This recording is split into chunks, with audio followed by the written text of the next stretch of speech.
Alors, bonjour tout le monde. Bienvenue à une autre édition spéciale de Montreal Black Stars. Je suis Farline, votre animatrice pour cette petite capsule. Aujourd'hui, nous sommes très heureux de recevoir ou d'avoir avec nous Monsieur Franz Benjamin, député du comté Viau.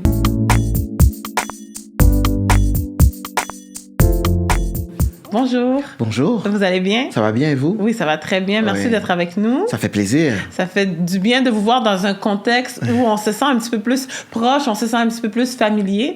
Donc, ça permet aux gens aussi d'apprendre à connaître la personne qui se cache derrière cette figure politique. Alors, vous êtes présentement en campagne électorale, c'est ça? Oui, absolument. Je suis en pré-campagne électorale puisque la campagne électorale va commencer...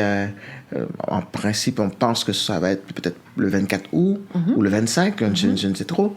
Mais je suis en pré-campagne actuellement, c'est-à-dire c'est le mode où je vais à la rencontre des électeurs pour les écouter surtout. Pas pour présenter quoi que ce soit, mais pour les écouter, écouter leurs doléances, leurs priorités et échanger avec eux. Échanger avec eux. Puis quand vous dites que vous allez à la rencontre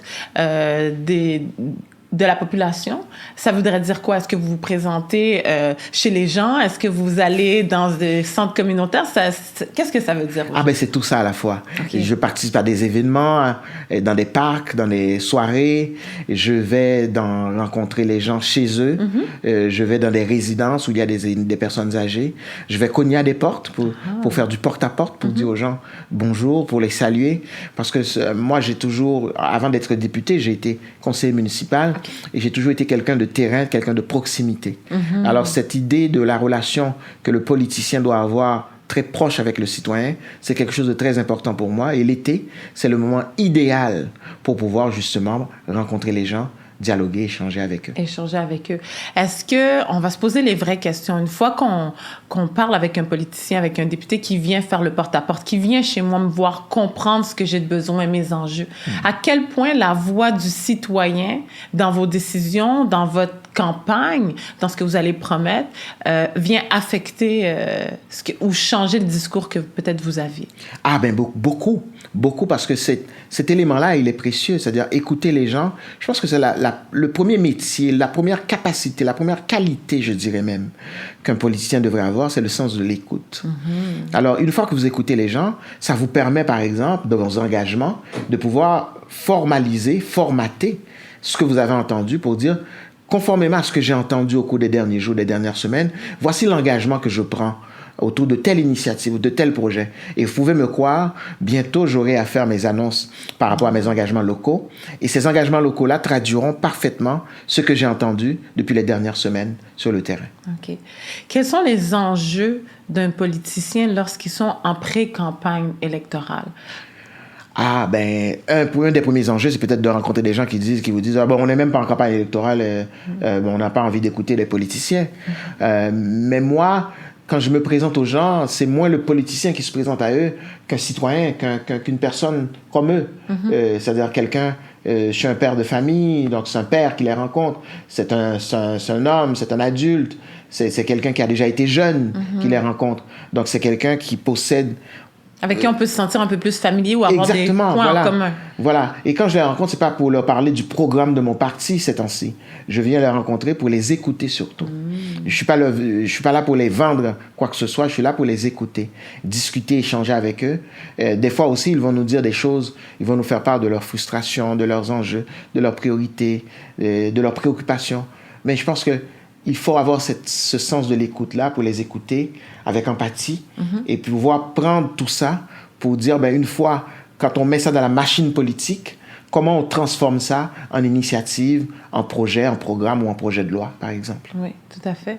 Qu'est-ce qui devrait être fait ou peut-être que la communauté n'est pas au courant pour initier nos jeunes, initier nos adultes ou peu importe à s'intéresser à ce qui se passe en politique, à vouloir aller voter, vouloir aider à prendre des décisions pour la province, pour le pays. Est-ce qu'il y a des moyens qui sont pris pour aider les gens à un peu plus impliqués? Mais je crois qu'il y a plusieurs choses qu'on peut regarder. Par exemple, sur le plan familial. Je donne cet exemple-là qui est le mien, et je sais que c'est pas parce que c'est mon exemple que ça vaut pour tout le monde. Moi, j'ai grandi dans une famille où j'ai vu mon père et ma mère aller voter à toutes les élections. Et où ils nous disaient très tôt que c'est important d'aller voter. Et quand ils allaient voter, ils nous disaient de les accompagner pour aller voter. On les accompagnait pour aller voter. C'est un bon geste à poser, comme que j'invite les jeunes parents à poser. Donc, celui de donner l'exemple à vos enfants aussi, pour leur dire l'importance du geste citoyen que vous posez. Oui. Au niveau, c'est la même chose par exemple. Souvent, je dis, quand on regarde notre communauté, nous avons besoin de plus d'efforts faits au niveau économique. Nous avons besoin, par exemple, que l'éducation économique de nos jeunes soit faite pour que nous puissions avoir des jeunes qui soient plus responsables par rapport à l'argent, mais surtout pour que nous puissions avoir un plus grand bassin d'entrepreneurs. Nous avons besoin d'avoir un plus grand bassin d'entrepreneurs au sein des communautés noires. Oui. C'est important. Mais pour revenir à la question politique, je crois aussi que sur le plan communautaire, il y a des organismes communautaires dans tous les quartiers. Par exemple, moi, je suis de la circonscription de Viau, qui est grosso modo le quartier Saint-Michel. Et dans le quartier Saint-Michel, il y a des organismes communautaires qui ont pris l'initiative de faire des ateliers citoyens pour dire aux gens, voici les enjeux qui sont importants pour les prochaines élections. Voilà pourquoi il est important qu'ils aillent voter. Et moi, j'invite les gens qui nous regardent ou qui nous écoutent à se demander, y a-t-il un aspect de votre vie pour lequel vous pensez que l'État, le gouvernement, n'a pas un lien avec? Que ce soit pour la santé, pour l'éducation, pour l'économie, pour la justice, pour la sécurité publique, pour les services sociaux. Je pourrais en ajouter plein d'autres. Si vous pensez que oui, l'État ou le gouvernement a un enjeu, a un lien avec ça, voilà, vous venez de trouver là une seule et unique et très bonne raison pour aller voter. Pour aller voter, tout à fait. Quelqu'un qui aimerait vous rencontrer, vous parler pendant cette tournée préélectorale, on pourrait vous rencontrer où ou comment vous rejoindre?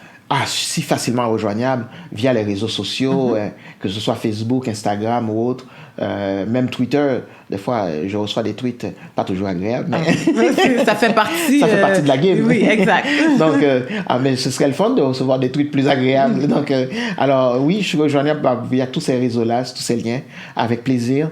Donc, c'est sûr que, évidemment, en campagne électorale, je ne suis pas toujours sur mon téléphone, mais je prendrai quand même le temps de répondre. Pour les citoyens. Absolument. Excellent. Merci beaucoup d'avoir été avec nous. Écoute, le plaisir est pour moi. C'était très agréable. Merci. Parfait. Merci. Au plaisir de vous revoir très bientôt.